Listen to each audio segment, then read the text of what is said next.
अगर देश में सिर्फ प्रधानमंत्री चुनना होता तो सीधे हम लोग प्रधानमंत्री को ही वोट देते। एमपी चुनने की जरूरत क्या है? हर पार्टी से जो है एक एमपी पीएम के कैंडिडेट होते हैं। आम आदमी पार्टी से होते, कांग्रेस पार्टी से होते, बीजेपी से होते, और जो है सीधे प्रधानमंत्री का चुनाव होता। एमपी का चुनाव क्यों होता है? एमपी का चुनाव इसलिए होता है कि हमारे देश में 140 करोड़ लोग रहते हैं।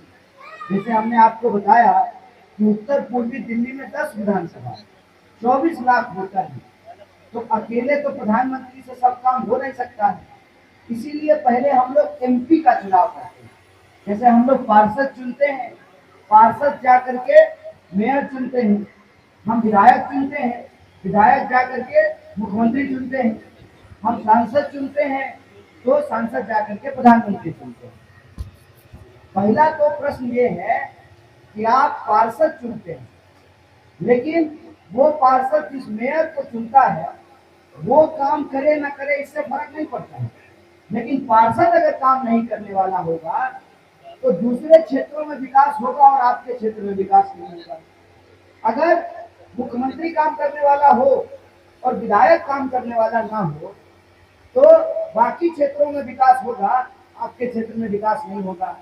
अगर प्रधानमंत्री काम करने वाला हो और एमपी काम करने वाला नहीं हो तो बाकी क्षेत्रों में विकास होगा, आपके क्षेत्र में विकास नहीं होगा। और यह बात मैं क्यों कह रहा हूँ? यह बात मैं इसलिए कह रहा हूँ कि आप दिल्ली के लोकसभा चुनाव को देखिए। दिल्ली में 7 सीट है, 6 सीट पे कैंडिडेट बदल दिया भाजपा ने। क्यों? प्रधानमंत्री तो वही है, प्रधानमंत्री का कैंडिडेट तो नहीं बदला है। जया शाह के पिताजी को भी नहीं बदला है।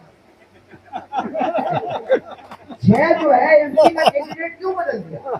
क्योंकि उस क्षेत्र के लोगों ने कहा कि आपका सांसद काम नहीं करता है, अगर आप इसको टिकट देंगे तो हम इनको हरा करके वापस भाजपा ऑफिस भेजेंगे। ये समझिए इस बात को। लेकिन उत्तर पूर्वी दिल्ली में आप सब लोग 10 साल से ये महसूस कर रहे हैं। मैं तो अभी 15 दिन पहले आया हूँ। इनके पास कहने के लिए हमारे बारे में झूठ के अलावे कुछ नहीं है। मैं कहता हूं कि 1 मिनट के लिए मान लीजिए कि सांसद महोदय सच बोल रहे हैं। मैं सबसे खराब आदमी हूं दुनिया में, मुझे तो जिंदगी जीने का ये अधिकार नहीं होना चाहिए। मुझे तो सरकार को चौराहे पे खड़ा करके फांसी पे लटका देना चाहिए। उन्हीं की सरकार है ना, उन्हीं की पुलिस है ना। क्या की गृह मंत्री अमित शाह है ना, संजीव झा नहीं है ना, उन्हीं की सरकार है ना। मैं कहता हूं उनकी बात सच मान लीजिए, लेकिन 10 साल से तो वो सांसद है ना इस क्षेत्र के। 10 साल से इस क्षेत्र में उन्होंने कौन सा काम किया? कौन सी सड़क बनवा दी? याद है आपको 2014 में काफी गांव को गोद लिया था। वहां से जो उड़ के यहाँ गांव तो वही है, मीडिया को गोदी में जरूर दिखा लिया। आप बताइए कि वो कहते हैं कि हम 14,000 करोड़ खर्च किए। कहाँ? बाल लगवाने पे। किस चीज पे खर्च किए? आप 14,000 करोड़ खर्च किए, 14 पत्थर दिखा दीजिए जहाँ पर आपका नाम लिखा हो। उद्घाटन करता माननीय सांसद महोदय, उत्तर पूर्वी दिल्ली लोकसभा दिखा दीजिए ना पत्थर। हमारे कहावत कहते हैं मिथिला में, नहायल दे और खायल दे छूटता नहीं है। काम किया तो बताइए तो अपना काम नहीं गिना रहे हैं। 10-8 साल पुराना झूठा मामला, झूठा वीडियो घुमा रहे हैं तो चैलेंज देते हैं भाई। हमको कुछ है 5 फुट 5 इंच का आदमी, दुबला पतला साधारण सा, पूरी पुलिस आपकी है, आपको औकात नहीं है हमको पकड़ करके जेल में डाल देने का? आपको हिम्मत नहीं है? आप हमको जेल में नहीं रख पा रहे हैं। दिल्ली के मुख्यमंत्री को पकड़ के जेल में डाल दिया, हमको छोड़ दिया। फर्जी मुकदमा बना करके बिना सबूत का तो लोगों को जेल में डालते हैं, हमको छोड़ दिया है। ये आपका ध्यान रखना है। 10 साल में इन्होंने कोई काम नहीं किया, इस बात से आपका ध्यान रखना है। और मैं कहता हूं कि भाजपा उत्तर पूर्वी दिल्ली के लोगों को अपमानित क्यों कर रही है? जब 6 सीट पे कैंडिडेट बदल दिया तो क्या वो 6 कैंडिडेट काम नहीं करते थे? उनको सीट बदल दिया तो ये बहुत काम करते हैं, ये आसमान में सीढ़ी लगा दिए हैं।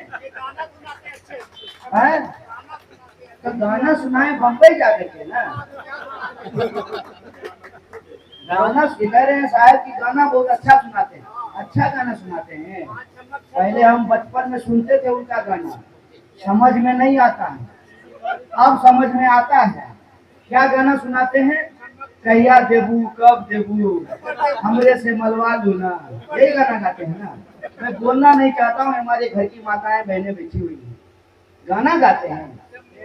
मैं आपसे ये आग्रह करने के लिए आया हूँ कि उत्तर पूर्वी दिल्ली की जनता को अपने आत्मसम्मान के लिए भाजपा को एक संदेश देने की जरूरत है कि अगर आप 6 सीट पे कैंडिडेट बदल दिए तो इस सीट पे भी आपको कैंडिडेट बदलना चाहिए था।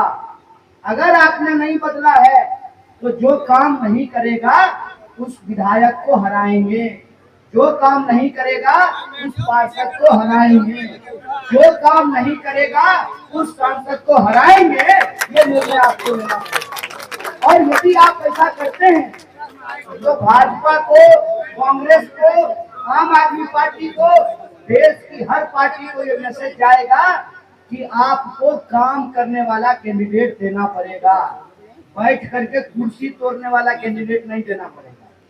क्या वादा करते थे 2014 में? डबल पुस्ता बनवा देंगे, बना क्या? नहीं। क्या वादा करते थे कि जल भराव की समस्या समाप्त हो जाएगी? आजकल आकर के कह रहे हैं कि 4 महीना दे दीजिए, बुराड़ी को नोएडा बना देंगे। हाय रे महाराज, अपने घर को बनाएंगे नोएडा। 10 साल आपको दिया, तब तो जो है आप बुराड़ी को सोनीपत भी नहीं बना पाए। आप जो है आप नोएडा बना दीजिएगा 4 महीने में। झूठ बोलने के उस्ताद हैं। जनता को क्या करना है?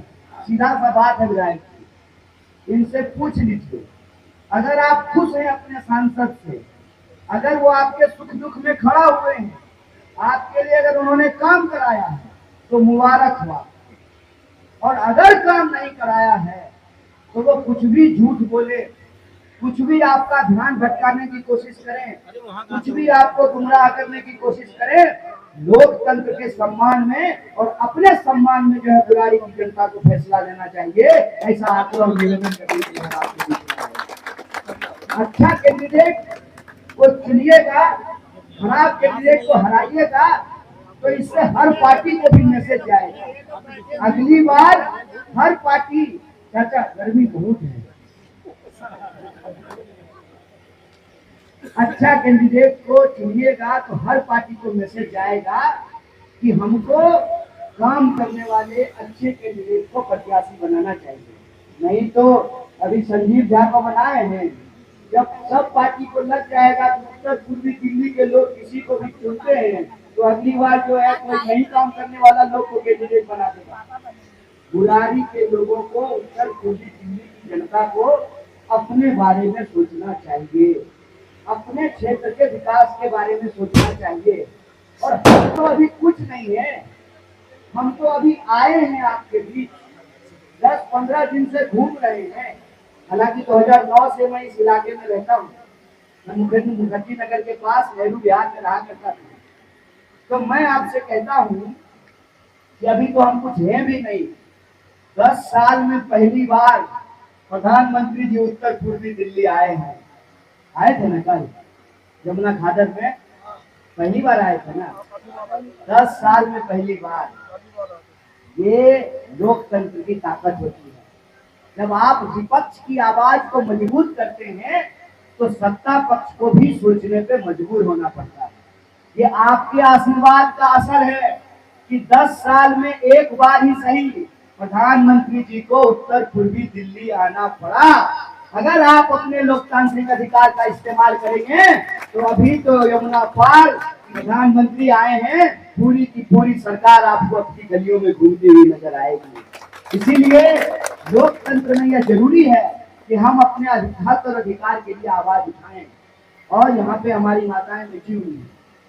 हम घर पे जब रहते थे तो माँ रोटी पका के खिला देती थी। पता नहीं था कि रोटी जो है ना बनता कैसे है।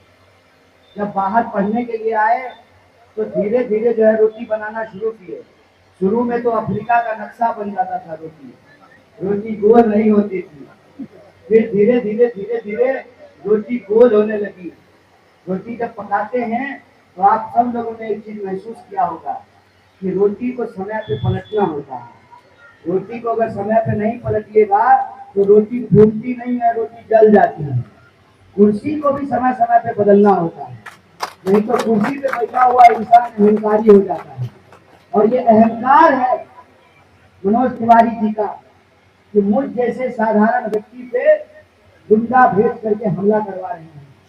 ये हमला क्यों करवा रहे हैं, इस बात को आप समझिए कि हमला इसलिए करवा रहे हैं